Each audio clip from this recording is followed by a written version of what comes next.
just a couple minutes here, but thank you. Thank you for Yeah, your time. And how's your day? absolutely. How's your day been? It's been raining cats and dogs. We're in the middle of that storm front that's pushing through the south right now. Oh, okay, So, you know, but other than that, it's been just a normal day at work, doing lots of 3D prints and teaching workshops. Just got through teaching a yeah, workshop, so for sure, for sure. But yeah, yeah. I'm really looking forward to it. I read your academic journal a couple weeks back, and I was Oh wow.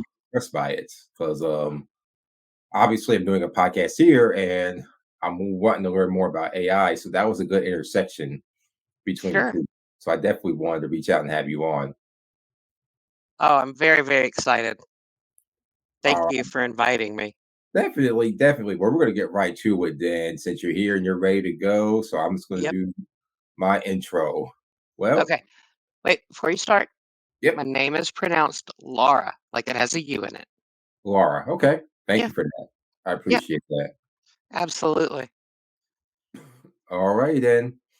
Just 1 second. Mhm. Okay. Well, welcome everyone to Clay's Council. Today, we're thrilled to have Laura Taylor with us. Laura is an instructional technology specialist at Mississippi State University Libraries and a published author on the exciting topic of AI driven podcasting. Uh, so, thank you for being here today, Laura. Thank you. It's a pleasure to be here, Clay. Absolutely, absolutely. Now, congratulations, Laura, on your most recent article about AI and its potential impact on podcasting and such. This is a rapidly evolving field. What excites you the most about the potential of AI to empower just individuals in podcasting, and what led you to write that great academic journal article itself in the first place? Well, thank you, Clay. Um, One of the things that I do, I work in the library at Mississippi State Universities, and I'm in charge of our audio video studio to a certain degree. So I am responsible for helping people with their podcasting. We have just gone through and upgraded our studio this semester, adding in some more soundproofing, upgrading our mics, you know, uh, adding some different programs and things in and a newer computer. So we're really excited about that. And going through this whole process was one of the things that kind of got me interested in how does AI relate to podcasting. Artificial intelligence, especially generative AI, is a huge area of interest for me. So to take something like podcasting that is used so often by our students and faculty members and bring that into the world of generative AI just seemed like a natural fit for me. Yeah, I agree with that for sure, for certain. And your article explores AI's role in content planning. How can AI tools help underrepresented voices in podcasting be heard? Can you share some examples if you're able to? Sure. I think that we've got a lot of possibilities available with some of the different AI tools that are available now, and even things that aren't necessarily considered specific AI podcasting tools. Take ChatGTP, for instance. Everybody is exploring ChatGTP, they're exploring Copilot. They may be using Perplexity or one of the other popular um, you know, types of Chat GTP of AI, I'm sorry. But one of the things they may not realize that they can do is that they can leverage the abilities of podcasting by using these. You can go into Chat GTP and say you've already decided on a topic, for instance, like AI benefits of podcasting. You could type a simple query into Chat GTP and ask it to give you some examples of how generative AI could be used to enhance podcasting, right? So, it can do a lot of things for you. It can organize your podcast. It can give you an outline, for instance, to keep you on track. You can ask it to generate questions for you. Right. Doing all of this is going to allow you to free up time that you might normally spend in that preparation for your podcast and allow you to get a little more dynamic in other ways that you normally wouldn't have time for because you're just so focused on that. So I see that as being a huge advantage to the world of podcasting. And now, as far as AI and audio quality goes, AI can potentially even the playing field for independent podcasters who may not have access to expensive equipment. How do you see AI democratizing the podcasting landscape in that regard? Well, that's a great question, Clay. There are so many tools that are already available to help with this, right? So, one of the things I will call forth just immediately is Adobe Audition or Adobe Podcast, which is a beta browser version of Adobe Audition. It's like the child versus the big daddy, right? But you can take a simple web mic on your laptop or on your headsets, right? And record audio and then put it into Adobe Audition or Adobe Podcast and let it clean up that audio for you. It's going to remove all that background hiss and all that background noise for you immediately. And that saves time and energy and especially money as far as getting set up for podcasting. Because the most expensive thing you're probably going to buy is your mixer and your microphones, right? Right. So if you have a program like Audition or like Adobe Podcast that can take that audio from any source and make it sound superior, you've already given yourself a leg up. Absolutely, for sure. And as far as AI for marketing and accessibility, this is really useful to my listening audience who are primarily business professionals. But AI for marketing and accessibility can be a powerful tool. Provide, can you give us some specific examples of how artificial intelligence can help podcasters reach a wider audience, especially those who might face accessibility challenges or issues? Yeah, for sure. I mean, so many people think that all they have to do is create a podcast, record it, right, and then upload it to Apple Podcast, and their work is done. But that's the farthest thing from the truth, right? You've got to be able to market and promote your podcast in order to reach an audience and to build viewership. Now, we all know that the secret for Apple Podcast is as many good reviews as you can get, right? But how do you get to that point? And you do that through social media posts. You do that through audio clips that you might put up on your website or on your social media page, or even, you know, um, as teasers on LinkedIn, for instance. You're going to want to create different elements. And these programs are designed to really just like listen to your podcast or take the information that you've given them about it and then generate everything from blog posts to social media posts. One of them, I believe, Podium, will even create customizable landing pages that will go right into your website, right? And I know people are wondering, well, that's a lot of work, but what's the point of it? Well, the point of it is SEO, search engine optimization. Because you want to be in the highest rankings you can be in order for people to find you. And the more links you have to that source, the more, um, so every time you place a post on social media and you link back to that website or to that podcast specifically, you're generating, another step in your SEO to gain that search engine optimization. So having these tools, these AI tools that can generate all of this stuff for you it's time saving and it's huge.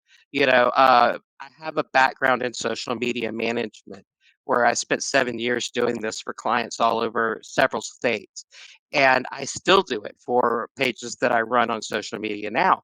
I spend hours every day, and I'm not doing a lot. I'm maybe putting up 5 to 7 posts a day, and I Yeah, spend hours every day doing that. So to have a way to generate these posts and content for you is magnificent. honestly. That is great to hear. Now, Laura, your Yeah. background in graphics production is impressive. Can you share how these skills translate to the world of AI driven podcasts? Are there any creative opportunities that you see emerging? I think so. I've spent a lot of time, like you said, over 30 years working in graphics production. Um, and while I have, like I said, the tools and the skills to do all of this stuff myself, I could make my own landing page. I make my own social media posts, but I find myself more and more going to generative AI because I want a specific background that I can't find. So I'll use generative AI to create that, or I'm looking for a certain type of music that I want as a background for my commercial or for my podcast. There are AI driven tools that can create this music for me now. So again, this is going back to saving so much time and energy on the marketing because it's really not everybody's forte, right? Most of us just throw something up on social media and pray to God that it works, but having the skills to really create engaging, captivating graphics that can promote your website are huge. Yeah. So I enjoy that. I enjoy that, and in the workshops I teach, I'm able to bring some of that in and talk to people about it as well. So, I find that to be very beneficial for me and for them. And you mentioned social media and AI powered podcasts. With your experience in social media management, how do you see AI impacting conversations around podcasts on social media? Do you see opportunities for increased engagements and further community building? If you could just expound upon that a little more, as you mentioned earlier. Sure. One of the things, like I said, was Podium because it can make landing pages, right? So that's taking away a lot of time and effort that I might spend using generative AI. I can use something like the generative AI in Canvas or the generative AI in Adobe Express and create a landing page for my podcast in like 5 minutes, right? And if I put that into social media, that video that I've created or that landing page that I've created using generative AI is going to draw more attention than just a still image. Still images are great. You always want some kind of graphic. You never want, if you can avoid it, just to put up a long post of words, right? But more importantly, you want that graphic to add something special that they're not getting out of whatever you're writing to go along with it. You know, um, and like I said, that's where you can really use the benefits of generative AI. I create backgrounds, I create elements all the time inside of generative AI that I can then take and put into these social media posts or I can use something like Adobe Express, for instance, and create an entire video in about 5 minutes. And those are the things that are going to catch, right? That's why TikTok is so popular. That's why YouTube is so popular. And even in the time that TikTok has been around, it's surpassed Instagram already, right? Because people would rather watch a video than stare at a still image. So having that ability to bring it all together is just going to increase your engagement across all platforms. I certainly agree with that as well.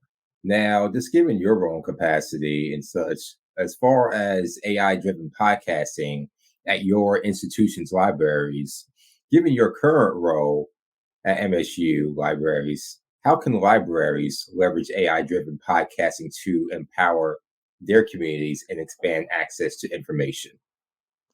That's a great question, Clay. Thank you for asking. I think that we're missing the we're missing opportunities if as a university or as a library we're not creating our own podcast to engage our students, right? That's definitely something that should be done. Now, in my personal role as a instructional technology specialist, I'm teaching workshops on how to use AI driven podcasting. And I'm specifically teaching workshops in Adobe Audition and in Adobe Podcast. And I started them off in Adobe Podcast because it is a web based very simple platform, you know, that you can use. And then when they want to expound and they want to start adding multi tracks and adding effects and adding background music and all of that, then I step them up to Adobe Audition where they have all of that as well. Beyond the points that you discussed in your article, are there any other ways you see AI transforming the future of podcasting? Well, I think one of the ideas that I pondered in my close was imagine looking at a transcript and being able to edit that transcript and it automatically edit your audio. And that's where we're heading. You know, we're not completely there yet, but we're heading there. You know, we've seen so many advances, especially with the Soar that came out last week, right? Which is the new version of the ChatGPT audio that they released, right? Oh, wow. So Hmm. I don't know if you're familiar with this or not. I'm 15 familiar seconds. for the images, but not the actual audio parts. Right. So 15 seconds. It doesn't matter whether it's good quality or bad quality because the AI can generate good quality from poor quality. And then they can use it in any application they want. They've got your voice. Okay. Now that's terrifying in a lot of ways. And in a lot of ways, it's utterly fantastic. Spotify has shown this in their podcasting because you can now get on certain podcasts on Spotify and say it's a podcast you always wanted to listen to, but the speaker is in Japanese. Everything he says is in Japanese, and you don't know Japanese. You can now listen to his podcast in your native language in his voice. So this is all through an open program that OpenAI has created and is partnered with Spotify for. You know, you start looking at the possibilities of that, and it's just mind blowing. You're really opening yourself up, not just to, you know, your own country, your own little audience, whatever that may be, but it brings the implications to you can truly be worldwide in a way you've never been able to be before. Wow, that is very intriguing right there for sure. And as far as like certain companies like Meta or YouTube that are filtering out AI generated images or content, and even to the point now where you're seeing asterisk, where it's almost requiring users to state or disclose whether or not content is AI driven or not. Do you feel that's appropriate, or do you feel restrictions on AI can inadvertently affect those who could benefit from it the most? And it's often not talked about is those who are learning disabled, from working over at the university, those who may have other challenges and such, or even creatives as professionals. Do you potentially see any negative effects of companies or even governments limiting AI? We're not necessarily just talking about the dangerous parts of it, but is it is there a possibility that it could be too regulated by either of these private companies or industries or the government themselves to where if it's too limited, then we don't really have a use for it? Is there also a danger for that as well as the other ones that we hear about or read about in the media constantly? I believe there is, you know, and you brought up a very good point when you mentioned, you know, users with disabilities, right? Mhm. Because, you know, at this point, we can look towards the future of somebody creating a podcast maybe in their own voice or in a computer generated voice because they don't have the ability to speak and they can type it all and it can speak with inflections, right? Even the animation AI that's out there right now will add inflections, it'll add eyebrow raises, you know, it'll add all these little different things to make it seem like it's more of a human than not, right? So we can overregulate to the point where, you know, all of these people that could really use it in ways that we've never even imagined will lose, right? And I think that the risk we run isn't necessarily from the government, although that's definitely a possibility. I think it's the entertainment industry. They're so concerned with having their likeness or their voice used in ways that they have not authorized, right? That they very well, it's very possible, I see anyway, them lobbying the government to shut this technology down, Yeah. and that would, I think that would be tragic. I really do. I think that there's got to be a way, and we're not there, obviously, but there's got to be a way to control this so that people can use it. Of course, you've always got those bad people, right? They're always going to figure out a workaround to go and exploit things, right? But then you've got the possibility of beautiful things happening. I mean, the Beatles released a brand new song earlier this year, and that wouldn't have been possible without generative AI. You've got Oh, wow. bands where lead singers are dead and they're putting out whole albums, because they have enough samples that they're able to do this. And it would be different with somebody who say is mute, right? Because they can't speak. How do you capture the essence of their voice? Maybe you capture tones of noises and things to get their range, and you use that to simulate a voice. You know, so we could open a lot of doors with what's coming, I believe. But I think that if the entertainment industry has their way and lobbies the government hard enough, they will shut it down. And I think that would be just detrimental to everybody. Right. So, w- what's not really being talked about or was talked about is the premises for those strikes in the entertainment industries last year were rooted in AI. Obviously, there are other discussions about unions and labors and such, but at the core of it was AI. So, just given that, what industry do you feel serves to benefit most from AI? If you have like the top three or five, and what industries can, from your research and studies, be basically on the other end where it negatively impacts said industry? Yeah. I think education is a top one. I think that it's got the potential to really benefit education and the way we teach and the way we learn. You know, um, I also see that as being the opposite end if it's not done carefully. And so much of this comes into AI ethics, which we haven't established, right? Because it's, even though this technology has been around for 30, 40 years, we're using it in a new way. And there's going to be somebody else who comes along in a couple of months or a year or so, and they're going to find another different way to use this generative AI you know. But I do see education as being one of those top fields. I see the entertainment industry as being one of those top fields. And I use that inclusively because it could be writing, it could be acting, it could be podcasting, it could be music. There's a lot of different ways that different entertainment industry sections could really benefit from the use of AI. And the other thing I think is going to be with accessibility. And I know that's not really an industry, Yeah, but it's something that covers so many industries, and it is important to so many industries.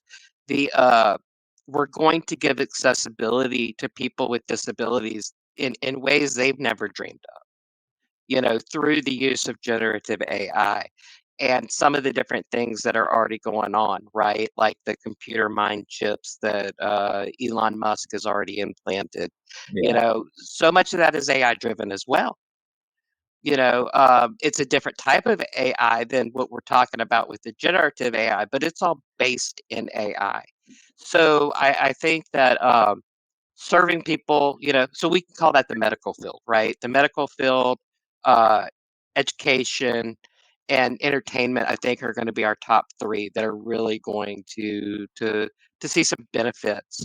I think the financial institutions can see benefits, but I'm very leery of that because I think that with the generative AI, you also have you've given the evil people in the world a leg up as well, right? Because they can go in and generate code that's going to help them hack other things.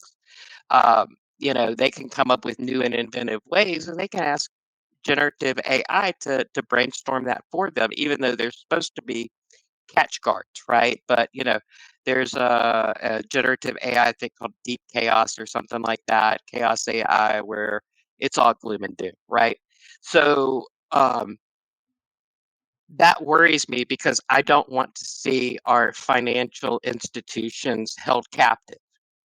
We're looking at a new type of bank robber when everything is so tied in to AI and into these LLMs, right? What if they get some bad data? You know, there's so many different factors that could lead to a downfall there that it kind of terrifies me. And then, of course, I don't think the government, as a whole, is prepared to deal with AI as an industry or anything. I mean, they're as behind the eight ball as everybody else. On trying to figure out how to use it, what to use it for, how to regulate it. And if they are not careful in the way that they choose to regulate AI, uh, then, we're going to see issues because supercomputers are going to continue to grow. I firmly believe that, we look at Moore's law, which I'm not sure if you're familiar with or not, but it, If you could just kind of briefly sure. describe it to our Yeah, audiences. Moore's law is basically a theory, and it is a law because it's a theory that has yet to be disproven, right? Which was basically created by one of the founders of Intel, who said that in 10 years we can double our production of microprocessors, and we can keep making them smaller as we continue to double and triple our output. Okay. So the idea is that as technology grows, we're going to meet those needs as far as supercomputers and microprocessors. That's kind of a rough basic idea of it, right? So do we get to the point where we can't go any further with the type of components we're producing? Or do we once again surge past that? And I believe we're going to surge past that. That's the reason they're working on, scientists are working on being able to lower the temperatures of these core processors, right? And so much of this that's going on today in science research is to be able. It's all about the supercomputer. It's all about supercomputing and being able to create those super processors, which I firmly believe they're going to continue to meet those demands. I can't even imagine what an AI computer chip in a computer would do, but Right. they're already out there. You know what I mean? Yeah. So I think that that's going to be interesting to see where these advancements lead us and how we react to them. You've been doing this a long time, and a lot of the complaints or the warnings that I hear from individuals in certain capacities speak on is we need to stop AI in its tracks now because we didn't do it with social media. Do you agree with those sentiments? And what the sentiments that they're articulating are that we did not regulate social media early and often enough to the point where it's gotten to the point now where it's gotten to a point where it's almost no return because it's everywhere. It's yeah, there's controls, but it's the genie couldn't be put back in the bottle. And I could really go deep in that. But do you get understand what I'm saying there? And do you agree with that type of mentality there? Absolutely not. Absolutely not. I think that I'm a fan of AI. I'm just going to say it. It's so opposite, I guess, of what most people, especially in education right now, are feeling. Because generative AI came out, ChatGPT came out, and the first thing all across college campuses, was, oh my God, how are we going to deal with plagiarism? Well, plagiarism has always been a problem. You know, uh, y- we're not going to stop it. and we're definitely not going to stop it with AI. Uh, but, is it going to be the problem that people are predicting? I don't think so, honestly. We have not seen it at Mississippi State to the extent that I think people thought it would be. You know, there are questions and concerns, right? Because you can't tell. You can't put a paper in to turn it in and have it identify whether that's generative AI, and you're using generative AI to tell whether or not it's generative AI because that's what turn it in is. So, you know, uh, it gets interesting when you start looking at control. Okay, I mean, Mhm. so many people want to be in control. Everybody wants to be in control of it. The people you've got the creators all fighting, right? Elon Musk, I think, is suing everybody right now. Everybody's suing him. OpenAI has so many lawsuits against them right now. You know, wants to put an end to it. They want to dampen it. I don't think that that's productive. Um, we probably should have had some more foresight and thought when social media came about. But honestly, when Facebook or MySpace or AOL came on the scene decades ago, you know, nobody was thinking it was going to be what it is today. Nobody. Yeah. So you're really like asking somebody to look into a crystal ball and predict the future, right? Uh, I think that there are definitely ways to be cautious with AI, especially with younger people, or anybody. The main thing about it is teach them to be responsible. Use it responsibly. Show people the benefits of AI, how they can use it to their own personal benefit without being nefarious, right? Without having to do anything that is questionable. Don't let it write an article for you, but let it provide an outline for you to write from. You know, uh, don't let it, maybe, I don't know, let it come up with some topics for you, but don't let it do everything for you. This is a tool. Generative AI is a way to create. It's a way to express. It's a way to bring together not just your own idea, but the images and sounds and thoughts and ideas of people all over the world, right? You see that with the image AI, right? That's the reason OpenAI is facing lawsuit after lawsuit. You stole my painting to create this, but we can do this ethically, like Adobe stock. They may not pay their content creators a ton of money, but they are paying them for that, right?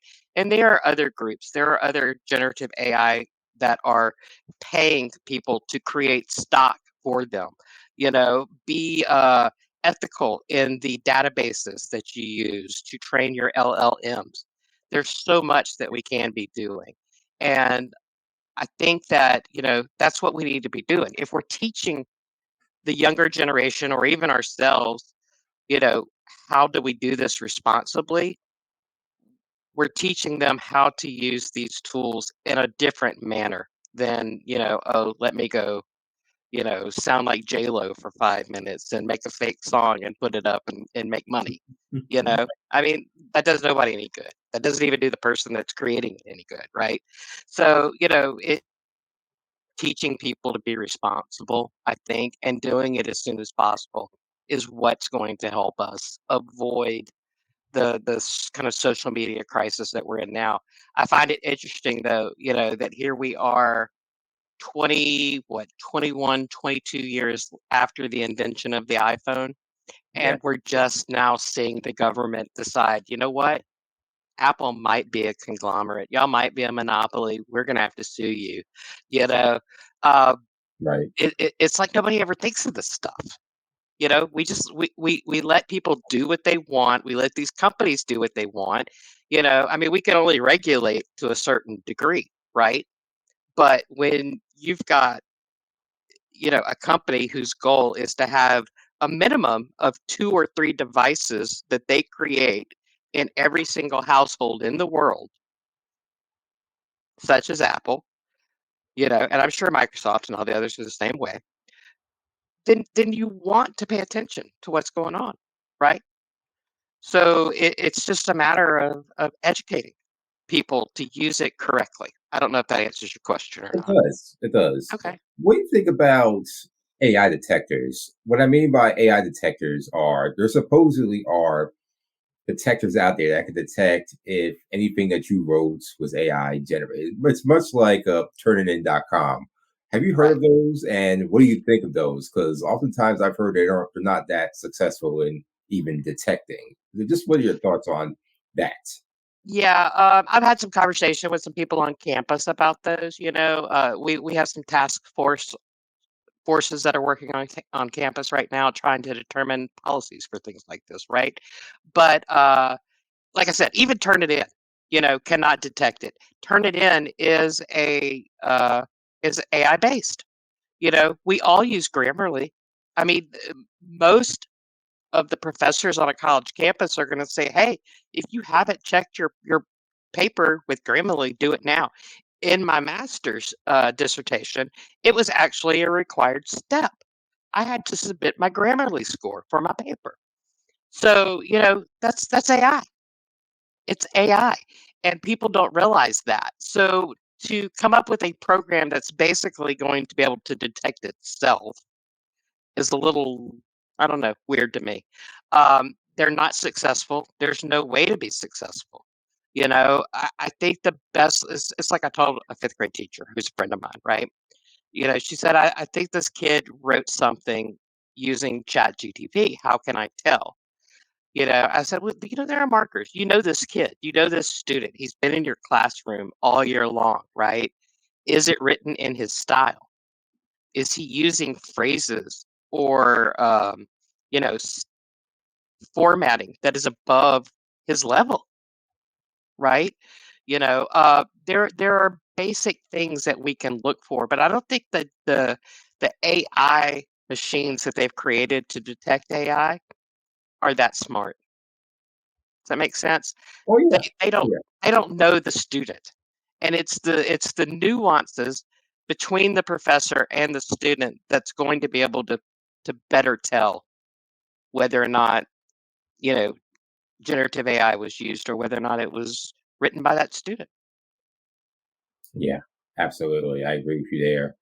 What do you think of I would just say that as far as an industry goes, do you feel as though AI itself can be a very, very lucrative industry in it by itself? I'm not even just talking about being adjacent to other industries, but just as an industry by itself, do you see for it to be what the internet was to our economy in the late 90s, such? Do you see that being a possibility at all in this current time? I think it's a possibility, but if you read all the articles, most of them say we're coming to an end, right?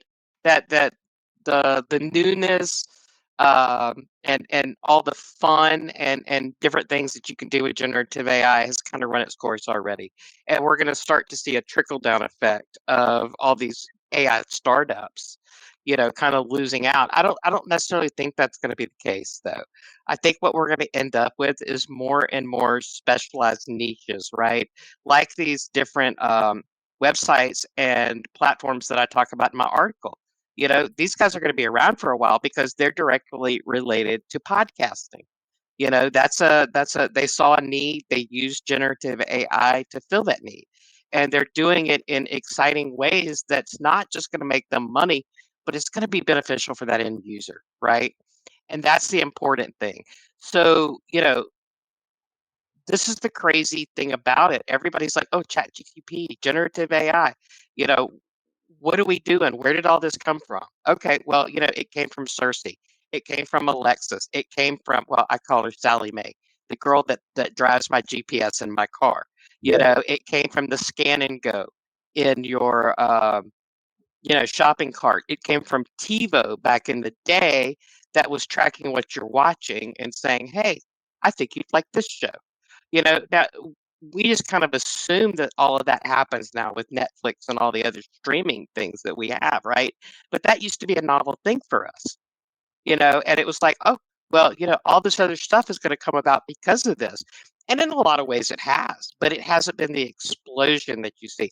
I don't think generative AI is going away, but I think I'm I'm hesitant to agree with all the articles I read that say we've reached our pinnacle and we're on the downward slope. Yeah, I I think there's still more to explore there. yeah, for sure. Um, Last year I heard about from Sam Altman himself that Chat GPT 5 was going to be the biggest thing ever. I'm just kind of using very paraphrasical words here, but Sure. given how everything has kind of played out with Quad, Gemini, I mean, I could probably name a couple others, but what do you think Chat GPT 5 will look like? And do you think that we're already seeing it with Sora, or do you think it's just going to be a whole different animal to where it's really just gonna or really could shake things up out there and the other AI platforms would just kind of have to follow suit. But do you think ChatGPT 5, level 5, ha- can really be that groundbreaking at this point? I hope it is. I definitely like the difference between 3.5 and 4.0 enough to pay for the subscription to it.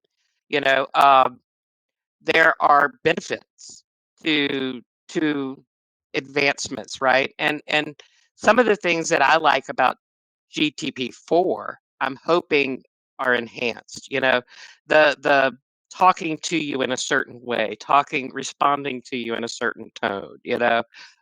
Every time ChatGTP answers, it calls me, the great graphic guru because that's what I told it to refer to me as.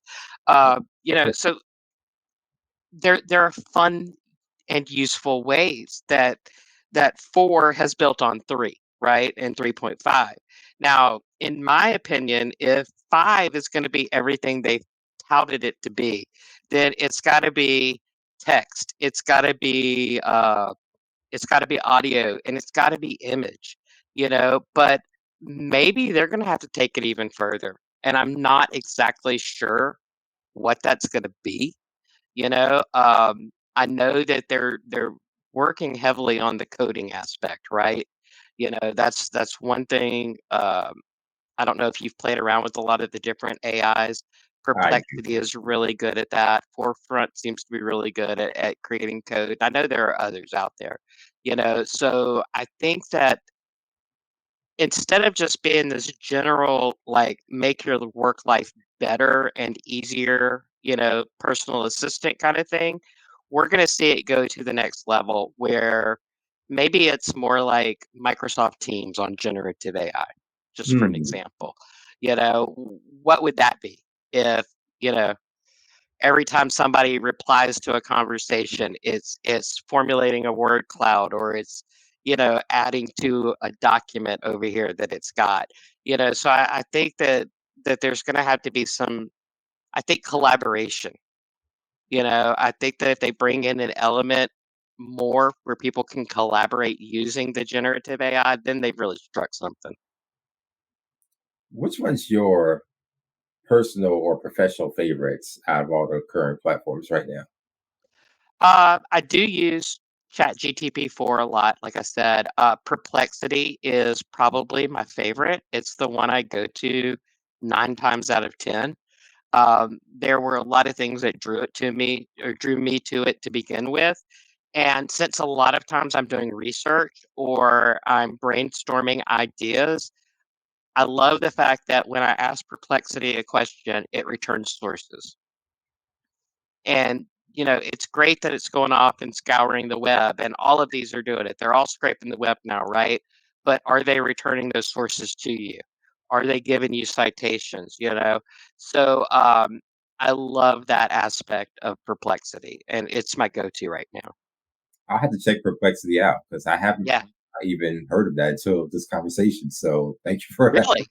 Yeah, Yeah, it's one of the up and comings, I think. It's Perplexity AI. Really, really nice. I, So yeah.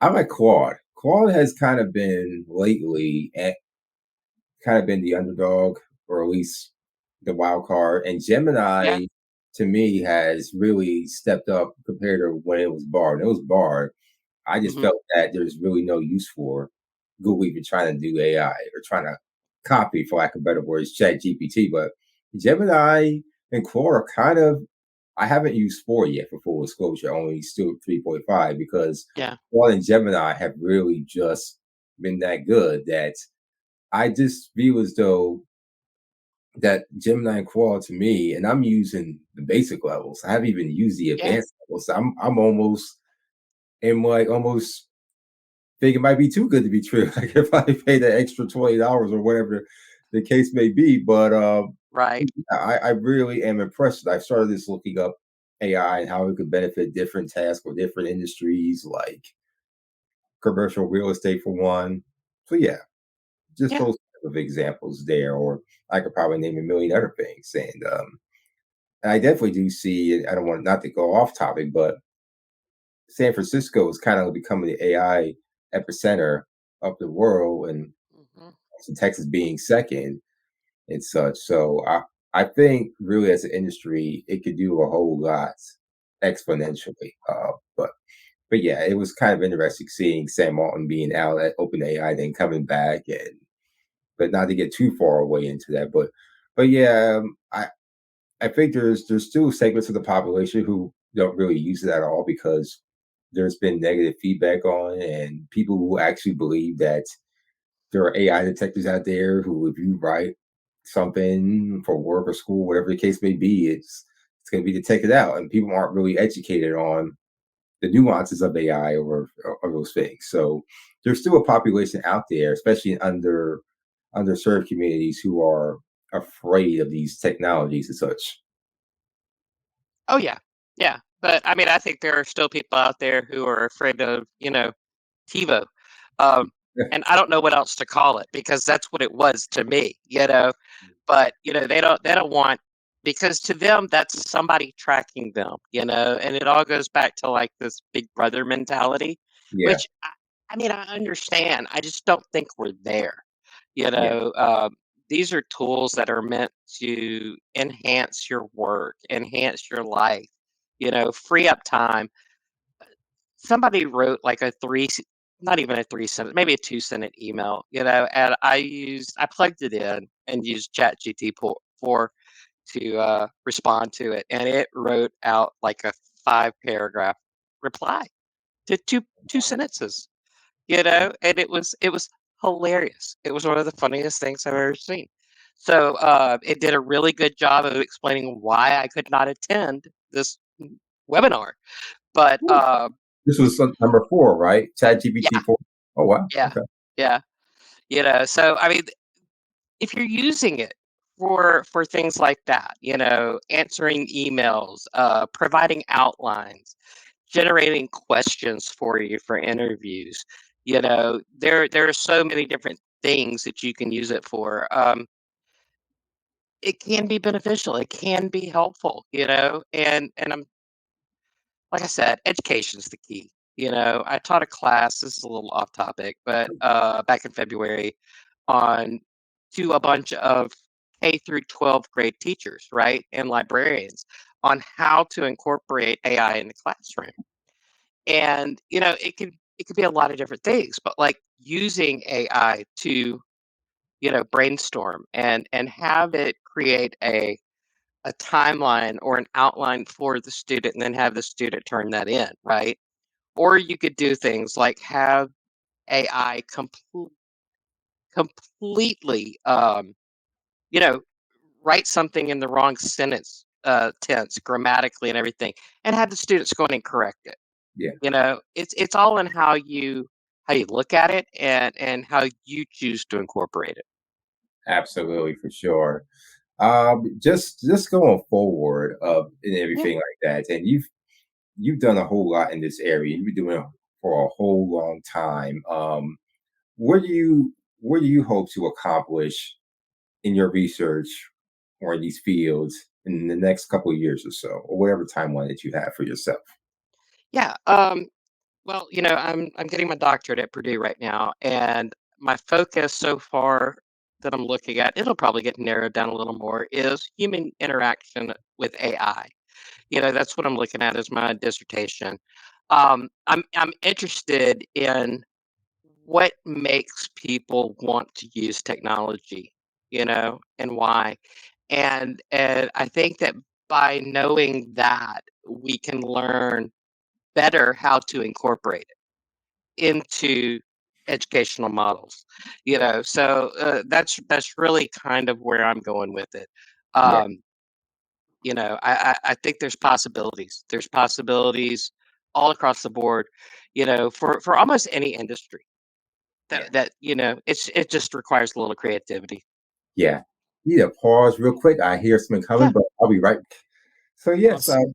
I definitely wanted to ask you, Laura, what drew you to technology? If we could just deep dive into your background a bit, what Yeah. led you where you are today?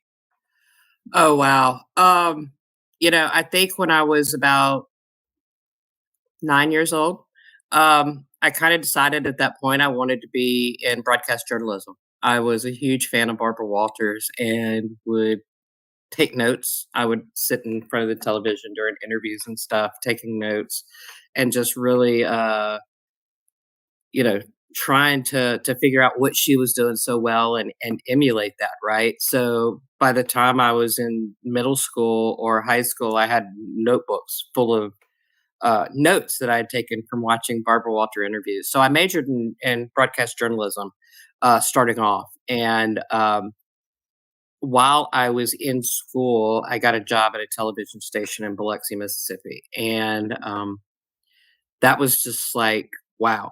And it was production, it was behind the scenes, right? So, as I worked in that job, I just started paying attention to what everybody else was doing and kind of learning my way through and building up on that. But, even before that, I remember my dad walking in, and I was probably in junior high at the time, with a Commodore 64. Now, most people have never heard of Commodore 64 because it was one of the very first home computers that there was. And he brought it in, he set it down, he said, "You're the most technologically inclined of everybody in the house. So why don't you see if you can figure out how to hook it up and use it?" And I was like, "Yeah, challenge accepted, Dad." So, that was DOS. That was DOS 3.0 back in the day. And, he didn't really have a problem with me taking it apart and putting it back together. So I did that. And that just kind of continued to be my habit with anything. I also had a friend who was actually taking some electronics classes in college, and I would spend time with him, and we would take apart radios and televisions and VCRs and things like that, and put them back together. So, I mean, there were a lot of different factors that kind of contributed to the technology, but once I got into production in television, I realized, as much as I love writing, I really wanted to be on the more technology equipped side. So that's where I went, and just made it a point of staying involved and staying up to date. I've never been afraid to take something apart and put it back together, or just get in and tinker, which is probably not something a lot of people do, but it's fun. And, having that ability, most people don't even know what a transistor radio is, but having the ability to just take one of those apart and hold up a tube and go, "What is this?" Or hold up a circuit board and go, "What is this?" And learn about it. I helped my friend write a program on computer bytes. This is how new all this stuff was. And, that just kind of fascinated me even more, that so much knowledge and data could be stored inside this little piece of plastic, and electronics. So I would say that there's just been a lot of different elements throughout my entire life that have led me down the path of technology. I keep coming back to it time and time again. I love it. Great, that's great. And what inspires you the most about this work in general? Oh, wow. I think it's the ability to teach others, and to help them and serve them, and to see those light bulbs that come on in their eyes when something finally makes sense. It's really my passion. I'm an educator at heart. I'm a teacher at heart. I just happen to do it in a technology based way and using a lot of different technology. I love it. That's good. And what is if you were to have lunch with your younger self, what would you tell her? What is there a piece of advice you would give your younger self, perhaps when you were first starting out in the field and all? What would that conversation be like? I think that conversation would be something along the lines of learn as much as you can from whoever you can. You know, and that was something I was very fortunate with. The TV station that I worked in Biloxi is known as the training station of the South because they totally believed in cross training. So I got to learn a lot of different roles, a lot of different positions, and build a lot of different skills. And so many times today, you come into a job where you're expected to do just that job you know so I was really blessed at having opportunities to learn from very talented people all the way up. Yeah.